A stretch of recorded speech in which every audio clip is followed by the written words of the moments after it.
एक महिला नवजात शिशु के साथ 3 दिन और 3 रात समुद्र में भटकती रही और उनका एकमात्र आश्रय यह डूबता हुआ कंटेनर था।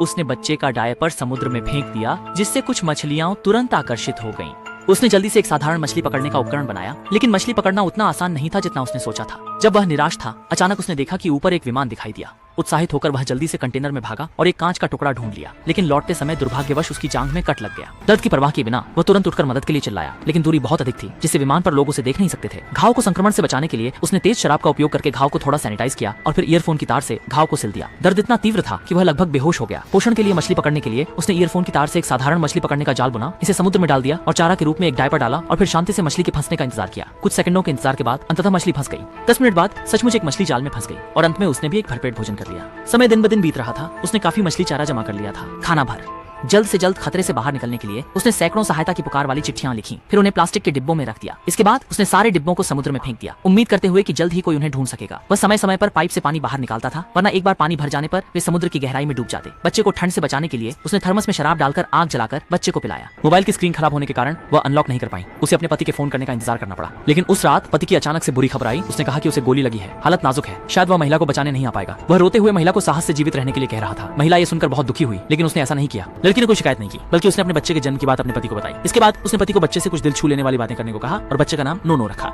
इसके बाद मोबाइल की बैटरी खत्म हो गई और दोनों का संपर्क पूरी तरह टूट गया। कुछ दिनों बाद पानी का स्तर पहले से ही सबसे ऊंचाई पर पहुंच चुका था। उसे पहले से सबसे बुरी स्थिति के लिए तैयारी करनी पड़ी। उसने लकड़ी की पट्टी और प्लास्टिक के डिब्बे से एक छोटी नाव बनाई, लकड़ी के बेड़े पर, ताकि कंटेनर के समुद्र में डूबने पर वे कुछ समय तक तैर सकें। कुछ समय बाद एक समुद्री चिड़िया का आना उसे आशा देता है, क्योंकि जहां भी समुद्री चिड़िया होती है वहां जमीन ज्यादा दूर नहीं होती। लेकिन यह अच्छी स्थिति ज्यादा देर तक नहीं टिकती। रात को इस्तेमाल की गई सील पट्टी अचानक निकल जाती है और समुद्र का पानी तेजी से कंटेनर में भरने लगता है। ये देखकर वह अपनी जमा की गई चीजों को वापस पाना चाहता है। खाना मगर रस्सी से बंधे रहना नहीं चाहता था। बेबस होकर वह पानी के नीचे जाकर रस्सी काटने लगा।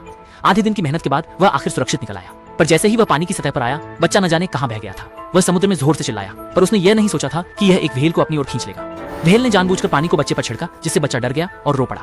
महिला भी इसलिए उसने जल्दी से तैरकर बच्चे की स्थिति पता कर ली। अच्छा हुआ कि बच्चा सुरक्षित था और यह देखकर व्हेल भी मुड़कर चली गई। इस तरह उन्होंने पूरी रात समुद्र में बिताई। महिला जानती थी कि उसने अपनी पूरी कोशिश की है। उसने बच्चे का हाथ पकड़कर कुछ उदास बातें कही। उसने देखा कि समुद्री पक्षी आ रहे हैं, इसलिए उसने डिब्बे में से मछली निकाल ली और जल्दी ही एक समूह समुद्री पक्षी वहां आ गया। उसी समय एक मछली पकड़ने वाली नाव आ गई। हालांकि उन्होंने समुद्री पक्षियों की अजीब हरकतों पर ध्यान दिया, इसलिए जल्दी से नाव चलाकर गए और फिर बच्चे को मछली पकड़ने की नाव पर बचा लिया।